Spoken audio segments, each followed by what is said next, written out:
दुनिया भर में कई ऐसे अपराध हुए हैं जो समाज के लिए आईना दिखाने का काम करते हैं, खासकर जब वो प्यार से जुड़ा कोई गंभीर मामला हो तो। जब प्यार जुनून बन जाता है और परिवार उस रिश्ते के आड़े आने लगता है, तो प्यार करने वालों की नजरों में घर वाले दुश्मन बन जाते हैं। तब कई बार हालात इतने खराब हो जाते हैं कि इंसान को हैवान बना देते हैं। सोचने वाली बात यह है कि क्या प्यार में कोई इंसान अपने ही खून के रिश्ते को खत्म करने की हद तक जा सकता है। ये सिर्फ एक जुर्म नहीं, बल्कि एक मानसिक और सामाजिक त्रासदी है। आज हम आपको एक ऐसी ही सच्ची कहानी के बारे में बताने जा रहे हैं जो आपको अंदर तक झकझोर कर रख देगी। ये घटना आज से 18 साल पहले घटी थी, जिसने पूरे भारत को दहला दिया था। पहले ये एक आम सी घटना थी, लेकिन जब इस घटना की पूरी कहानी सामने आई तो सभी के होश उड़ गए। हर कोई ये जानने के लिए बेचैन था कि कोई ऐसा कैसे कर सकता है। जय हिंद, नमस्कार दोस्तों, आप देख रहे हैं टाइम सफरनामा। आज की ये कहानी उत्तर प्रदेश के अमरोहा जिले के बावनखेड़ी गांव की है। यहाँ के निवासी शिक्षक शौकत अली के परिवार में पत्नी हाशमी, बेटा अनीस, राशिद, पुत्रवधू अंजुम, बेटी शबनम व 10 महीने का मासूम पौत्र अर्श थे। पिता ने अपनी इकलौती बेटी शबनम को नाजों से पाला था, उसे बेहतर तालीम भी दिलवाई थी। अंग्रेजी से एमए की पढ़ाई पूरी करने के बाद शबनम शिक्षा मित्र बन गई। इसके कुछ ही समय बाद शबनम का गांव के ही 8वीं पास सलीम से प्रेम हो गया। शबनम सैफी तो सलीम पठान बिरादरी से था। इसके कारण शबनम के परिवार को यह रिश्ता स्वीकार नहीं था। घर वालों ने बहुत बार शबनम को समझाया और उस पर रोक टोक लगाया, लेकिन इसके बावजूद दोनों का मिलना जुलना जारी रहा। शबनम के पिता ने कई बार दोनों को समझाया, तब दोनों नहीं माने। शबनम के पिता ने शबनम के बाहर निकलने पर पाबंदियां लगा दी। वहीं शबनम और सलीम रिश्ते के मर्यादाओं से बहुत आगे निकल चुके थे।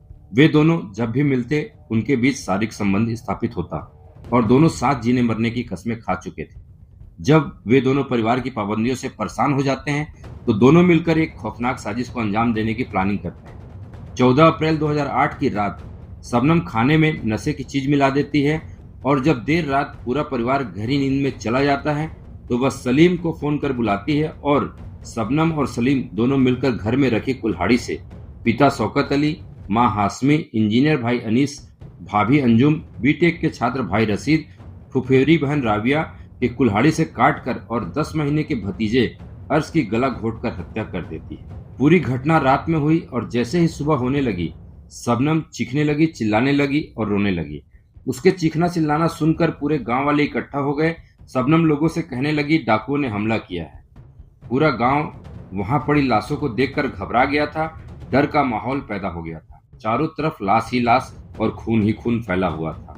जब वहां पुलिस आती है, पूरे मामले की जांच पड़ताल करती है, तो पुलिस की शक की सुई शबनम पर आकर ठहर जाती है। जब पुलिस शबनम से तरह तरह से घुमा फिरा कर सवाल करती है तो शबनम उन सवालों में उलझकर अपना गुनाह कबूल कर लेती है। जब इस पूरे घटना की सच्चाई बाहर आती है तो गांव ही नहीं बल्कि पूरे प्रदेश में हाहाकार मच जाता है। वारदात के चौथे दिन ही शबनम और सलीम को पुलिस ने हिरासत में ले लिया था। बाकी की कसर सलीम के मोबाइल की कॉल डिटेल्स ने पूरी कर दी। पूरा मामला सामने आ गया। सलीम ने वारदात में शामिल कुल्हाड़ी तालाब से बरामद करा दी थी। इस घटना का दूसरा पहलू यह था कि शबनम वारदात के दौरान गर्भवती थी। उसको 2 माह का गर्भ था। यह बच्चा सलीम का ही था। बिन ब्याही मां ने 13 दिसंबर 2008 को मुरादाबाद जेल में बेटे को जन्म दिया था। वर्ष 2008 में बावनखेड़ी कांड के बाद गांव में किसी बच्ची का नाम शबनम नहीं रखा गया है। शबनम नाम जुबां पर आते ही खौफनाक रात की वारदात ताजा हो जाती है। गांव के लोग शबनम नाम से नफरत करते हैं। घटना के बाद सलीम के परिजनों ने उससे मुंह मोड़ लिया था। इसके बाद सलीम भी उन्हें भूल चुका है। वह अब केवल अपने वकील से ही बात करता है। पिछले कई सालों से उसकी मुलाकात परिजनों से नहीं हुई। नैनी जेल जाने के बाद उसके पिता उससे मिलने जाते थे, लेकिन बाद में उन्होंने भी मिलने जाना छोड़ दिया। शबनम और सलीम को 2008 में अपने पूरे परिवार की हत्या के लिए फांसी की सजा सुनाई गई थी, जिसे बाद में उम्र कैद में बदल दिया गया। उसका बेटा ताज मोहम्मद जेल में पैदा हुआ और अब एक संरक्षक के साथ रह रहा है, जिसने राष्ट्रपति से उसकी मां की सजा माफ करने की अपील की थी। शबनम फोन पर 15 से 20 दिन में अपने बेटे से बात करती है। उसकी पढ़ाई को लेकर चिंतित है। जेल में छिप छिप कर रोती है। उसे परिवार को खत्म कर देने का मलाल है, लेकिन बावनखेड़ी गांव के लोग नहीं चाहते शबनम जिंदा रहे। उसे तुरंत फांसी देने की मांग कर रहे हैं। शबनम का नाम आते ही पुरानी घटना ताजा हो जाती है। शबनम के चाचा सत्तार अली और चाची फातिमा का कहना है कि शबनम और सलीम ने जो कृत्य किया है उसके लिए वह फांसी की ही हकदार है। गांव वालों का कहना है कि शबनम को यदि जल्द ही फांसी पर लटका दिया जाता तो शायद उसके खौफ में और महिलाएं अपनों के खून से अपने हाथ न रंगती। यदि शबनम को फांसी पर लटका दिया गया होता तो दूसरी महिलाएं भी ऐसा करने से डरती। दोस्तों, इस घटना को आपको बताने का उद्देश्य किसी को परेशान करना या तकलीफ पहुंचाना नहीं है, बल्कि आपको सचेत और जागरूक करना है।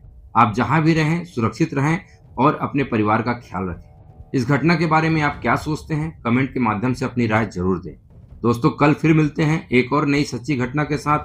तब तक के लिए जय हिंद, जय भारत।